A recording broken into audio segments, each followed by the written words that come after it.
Begin afresh every morning. Devotional thoughts for women.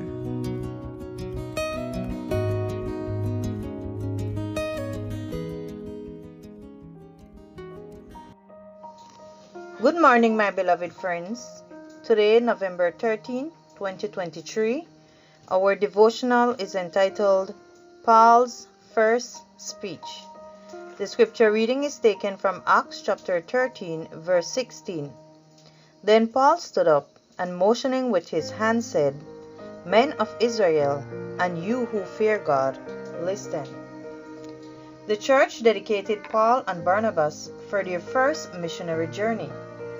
They stopped first in Cyprus, where the first Roman official was converted.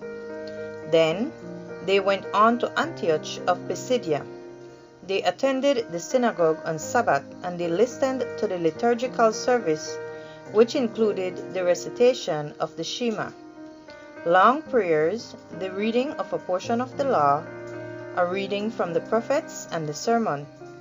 It was the leader's custom to invite a rabbi to deliver the sermon.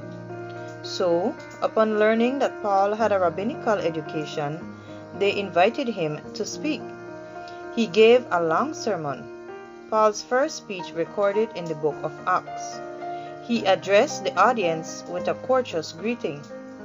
The gesture he made with his hand was used normally by speakers to call everyone's attention, request silence, demonstrate affection, and show the seriousness of the subject to be spoken on.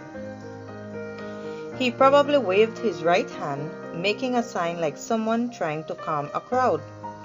After his greeting, his first words were, Men of Israel, and you who fear God, listen. Acts chapter 13, verse 16. Thus referring to both active Jews and the Gentiles who were present.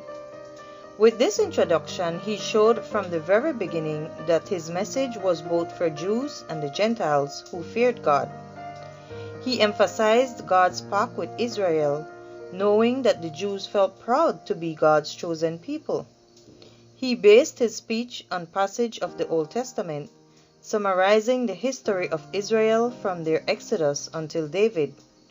He emphasized God's promises to his people and presented Jesus as the promised Messiah, a descendant of David. God had a plan for their history, and Jesus was the final goal of that plan.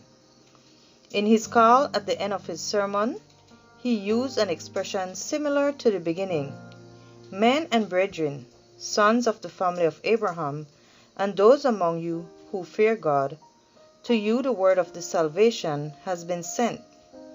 He invited them to believe and accept Jesus. Their response was so favorable that they invited him to return the next Sabbath. On that second occasion, nearly the entire city had gathered to listen to him. Most of them were converted Gentiles, who were the most impressed and whom Paul correctly called those who fear God. When you reverence God, your heart becomes sensitive to his voice and is more willing to obey him.